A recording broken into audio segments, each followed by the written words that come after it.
Salut à tous, bienvenue dans 30 jours pour apprendre Photoshop. Je suis James. Précédemment, dans le jour numéro 3, nous avons vu la navigation et le zoom sur une image. Donc vous avez pu voir comment avancer, comment vous déplacer sur une image. Aujourd'hui, dans le jour numéro 4, nous allons voir la barre d'outils et les différents outils qui la composent, ainsi que la façon de les utiliser. Donc, commençons sur Photoshop. Donc ici, j'ai une photo que j'ai importée. Voilà.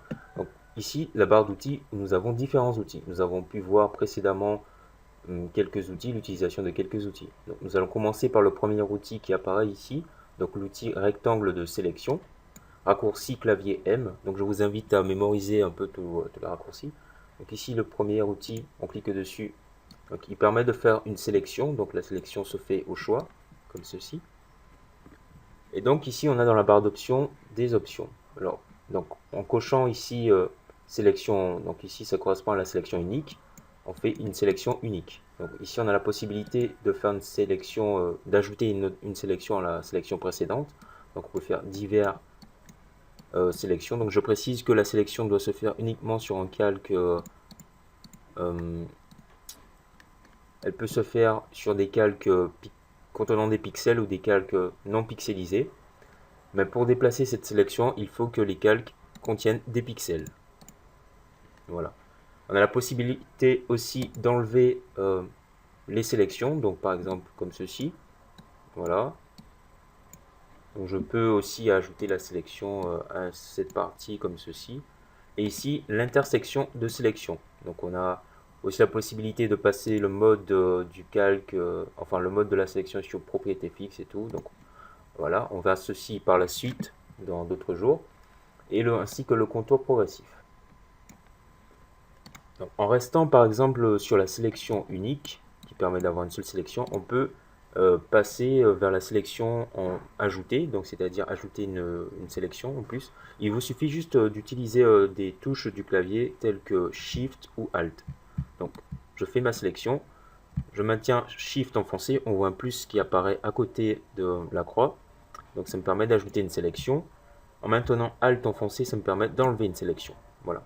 Donc, pour utiliser ma sélection, par exemple, ici je suis sur un calque qui n'a pas de pixels.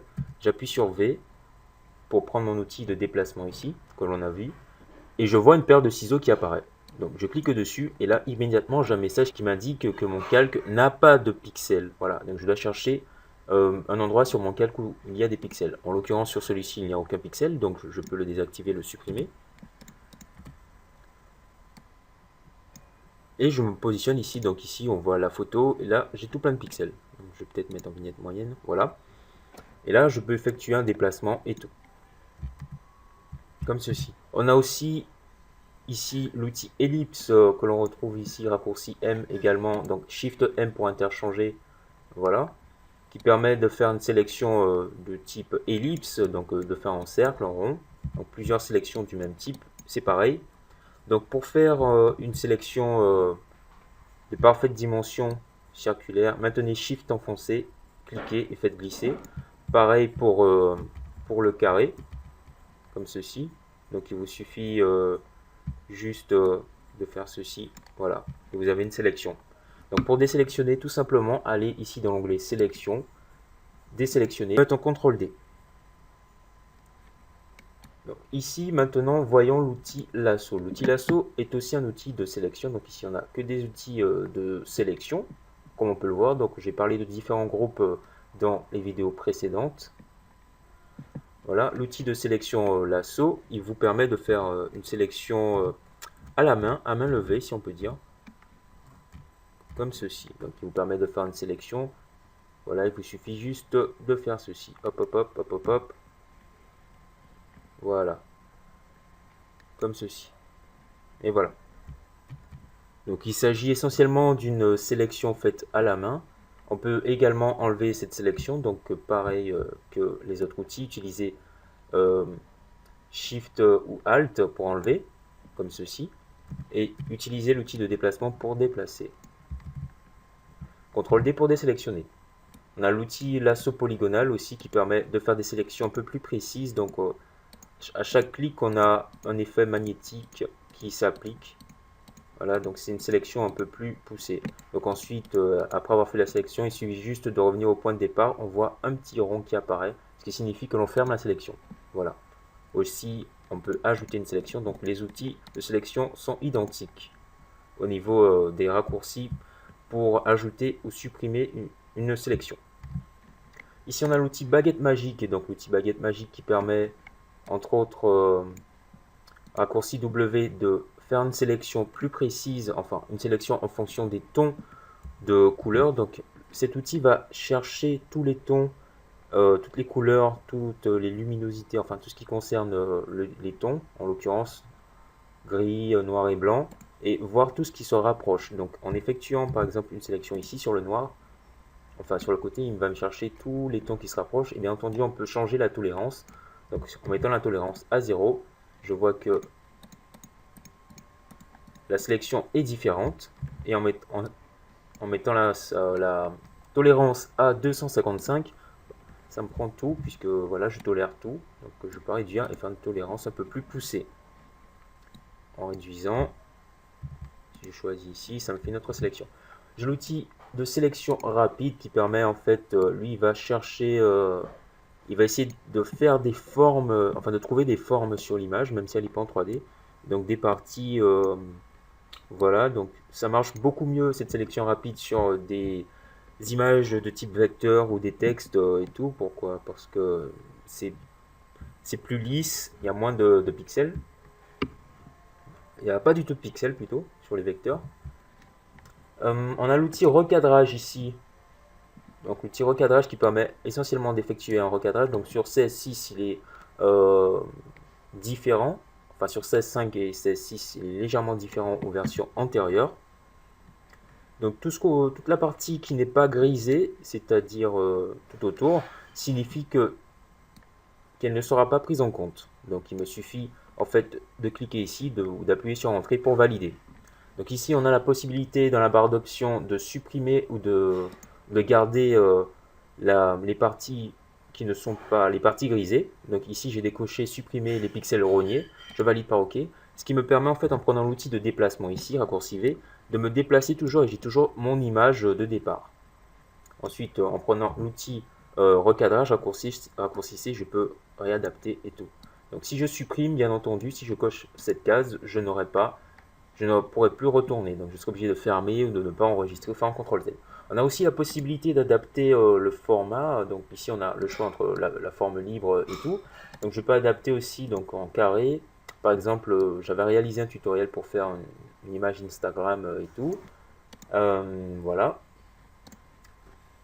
Donc ici on a l'outil de correction, perspective, recadrage. Donc on verra ceci par la suite.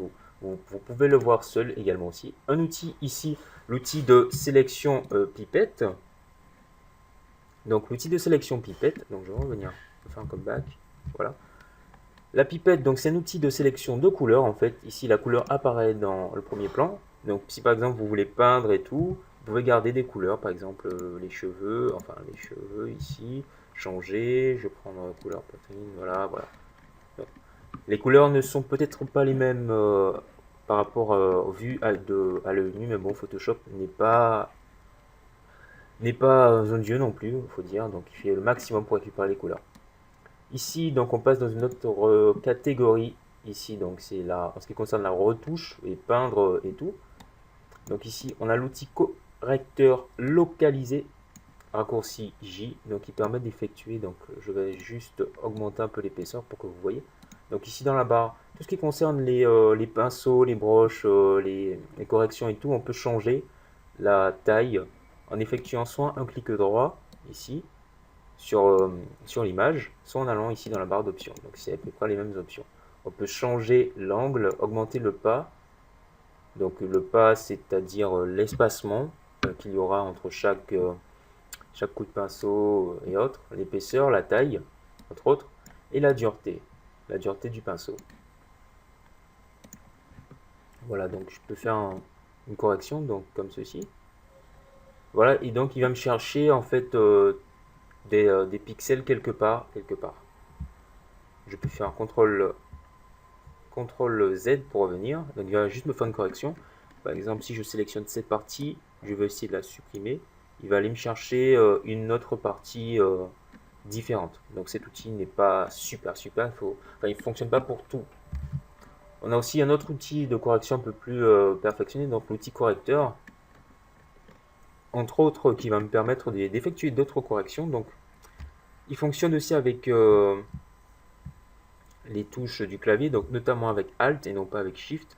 Donc ici, par exemple, je vois un petit point, donc un petit grain de beauté, on va dire. Si je vais faire une sélection d'une partie de la peau qui est à peu près la même couleur et supprimer ce point. Donc, je me mets à peu près ici. Donc ici, mon point de référence. Et là, je vais juste appliquer. Donc on voit ici une petite croix, je ne sais pas si vous la voyez bien, une petite croix en fait qui correspond au point de sélection. Donc en me déplaçant, je vois qu'il récupère d'autres points, d'autres parties. Et là, on ne voit plus le petit point noir. Donc bien entendu, à chaque fois que vous allez changer de partie où les tons sont plus clairs ou plus foncés, il va falloir reprendre une sélection maintenant Alt en foncé. Je peux aussi effectuer une sélection de ce type. Donc par exemple, si je veux masquer le tatouage ici, je prends ici juste à côté et je commence à masquer le tatou. C'est très intéressant. J'ai aussi l'outil pièce donc qui permet de faire une sélection assez rapide et supprimer voilà ce que je veux pas. Donc je peux faire une sélection par destination, une sélection source en regardant dans les options. Ici, je vais juste voilà, je peux le déplacer donc pour dupliquer ou également remplacer. Donc je vais essayer de remplacer comme ceci et là je vois que ça se remplace. Donc trouver une couleur à peu près et tout.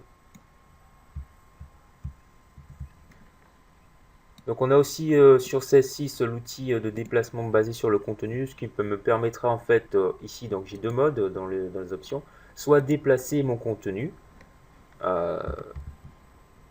voilà, soit déplacer mon contenu, donc notamment faire ceci et par exemple le déplacer, le mettre là, voilà, donc c'est pas super sur certaines images, il faut savoir l'utiliser. Soit je peux étendre mon contenu, c'est-à-dire le dupliquer. Donc je vous laisserai le soin de voir tout ceci. Donc ici on a l'outil pinceau raccourci B, donc on a le pinceau, le crayon et d'autres couleurs. Donc on a notamment aussi pinceau pour la 3D que l'on retrouve ici aussi. Donc l'outil pinceau, on peut aussi gérer l'opacité du pinceau, le flux. Donc l'opacité bien sûr, je prends un pinceau de cette taille. Voilà. Donc pinceau comme ceci.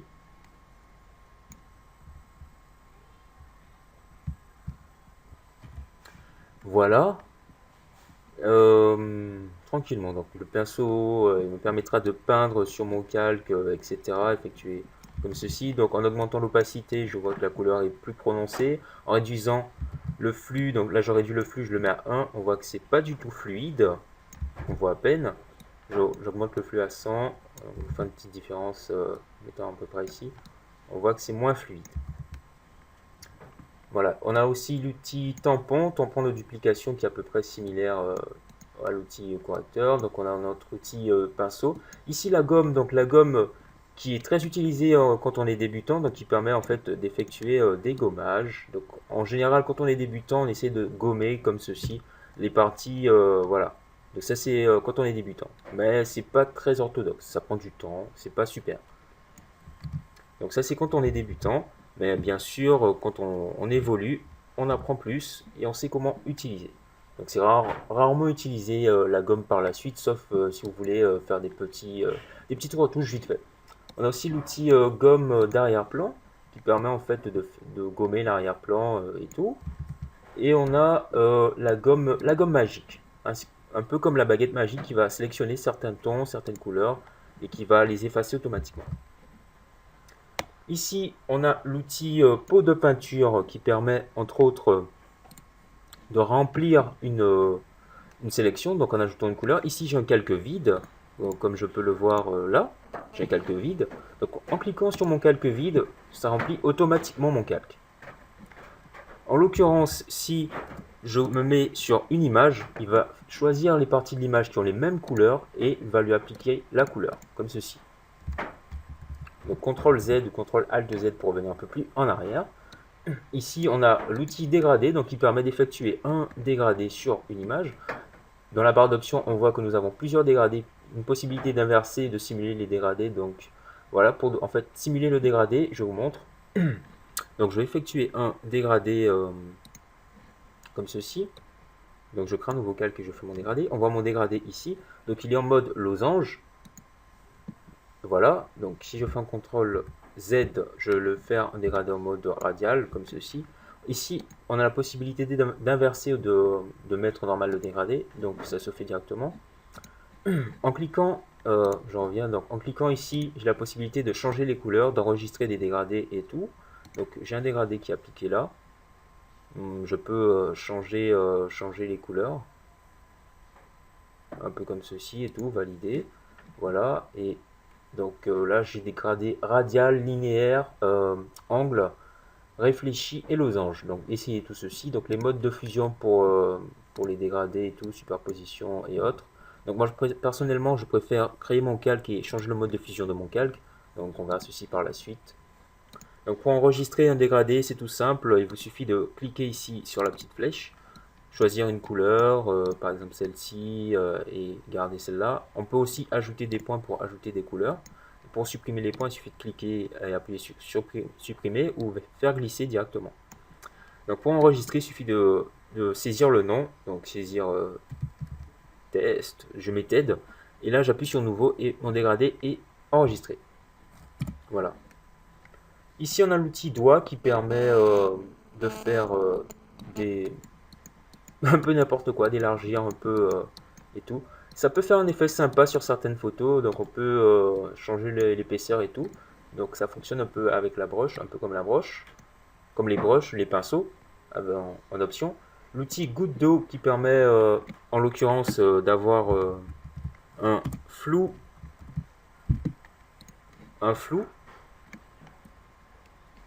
comme ceci. Donc je vois un flou qui apparaît, ce qui peut permettre de mettre en valeur certaines parties et tout. Donc si on veut faire un flou personnalisé. Nous avons également l'outil netteté qui permet d'accentuer certaines parties. Donc évitez quand même de trop l'utiliser, ça ne fait pas sympathique. Donc maintenant nous allons voir l'outil de densité. L'outil de densité ici, raccourci O, qui permet d'accentuer les parties plus sombres ou les parties plus claires d'un modèle. Donc ici, donc, densité couleur moins va entre autres éclaircir les parties qui sont un peu plus foncées. Donc on a des options. Donc ici, en allant sur les tons foncés, on va éclaircir les parties plus foncées, tons clairs, et éclaircir les parties plus claires. Donc notamment sur les modèles, donc ici on passe sur densité couleur moins, en cliquant Shift et raccourci O. Donc notamment sur les modèles qui sont plus pâles à cause de la couleur ou plus pâles de nature, on va effectuer des petits changements. Donc on peut réduire l'exposition pour travailler un peu moins et tout. Voilà. Donc on peut aussi jouer pour faire un make-up, éclaircir, enfin assombrir un peu les yeux et tout ça. On va passer maintenant à une autre catégorie qui concerne entre autres les petits vecteurs et tout. Donc on va passer vite fait sur l'outil plume qui permet entre autres d'effectuer des... On peut faire des formes ou faire des tracés. Voilà, on verra ceci un peu par la suite. C'est un peu plus poussé aussi. Donc le texte, tout simple, le texte ici, en cliquant ici, raccourcité, nous permet d'écrire un texte. Donc dans la barre d'options, nous avons la possibilité de changer la police, changer la taille, changer le placement des paragraphes, si on veut l'aligner sur la gauche, le milieu ou la droite, changer la couleur également, et changer la forme du texte. Donc je tape test. Je prends l'outil de déplacement raccourcivé pour placer mon texte. Et donc, raccourcité, si je peux changer la couleur et changer, transformer mon texte. Donc il faut enlever le faux gras ou faire des choses comme ça. Donc c'est un peu embêtant, je trouve, à chaque fois de reprendre l'outil texte. Donc moi, en l'occurrence, j'utilise plutôt ici caractère, donc qui se trouve ici, que vous pouvez amener directement à partir de l'onglet fenêtre et je fais mes changements après avoir saisi mon texte, tout ça. Voilà. Pour effectuer les changements, il faut que votre calque soit sélectionné et tout, donc changer la taille, la police, etc. Voilà. Donc ici on a l'outil de sélection de points de tracé. Donc lorsqu'on a effectué les tracés avec la plume, je vous invite à essayer tout ceci. Donc c'est un peu plus complexe, ça prendra un peu plus de temps à expliquer, on verra cela par la suite. Ici l'outil rectangle pour effectuer des formes. Donc on peut effectuer des formes, ajouter un contour aux formes, ce qui était pas vraiment possible dans les versions précédentes, avant la CS6. Donc si vous n'avez pas, il suffit en fait d'aller dans le style de calque et d'ajouter un contour, mais ça c'est différent. Voilà, on peut on peut faire des rectangles, ajouter des rectangles, des ellipses, pardon, c'est raccourci, voilà, ajouter des ellipses, faire des ronds et tout. Donc ça fonctionne de la même façon que l'outil de sélection pour faire des formes de parfaite dimension. On peut aussi, donc pour les formes, on a choisir soit tracé, soit pixel. Voilà, choisir le type de contour. Si par exemple ici, donc ici je mets un contour en vert, là je vais mettre des pointillés et je mets 3 pixels. Donc j'ai des pointillés tout autour. Aussi, je peux faire donc il y a différentes formes et il y a des formes personnalisées aussi ici que l'on retrouve là. Donc j'ai un choix de forme par défaut dans Photoshop. Il suffit de cliquer ici, de choisir les formes, donc appuyer sur toutes et autres. Donc je peux faire toutes les formes que je veux, choisir la taille et j'effectue mes formes comme ceci. Tout simplement. Et donc les autres outils, nous les avons vus. Voilà, tranquillement. Donc vous avez vu à peu près comment utiliser tous les outils. Je vous invite à revoir un peu tout ceci et à voir ce que je n'ai pas montré et à poser des questions. Voilà, donc la vidéo touche à sa fin. Vous avez pu voir comment utiliser tous ces outils. Vous avez vu des exemples et d'autres choses assez intéressantes. Je vous invite à effectuer de nombreux tests et surtout à mémoriser les raccourcis pour aller beaucoup plus vite et à faire des recherches aussi, poser des questions et faites des recherches quand même sur Google pour savoir un peu mieux comment utiliser et régler quelques soucis. Ensuite, prochainement, nous allons voir la palette. Donc la palette, comment utiliser un peu mieux la palette sous Photoshop dans le jour numéro 5. Donc merci d'avoir regardé, restez connectés et peace out.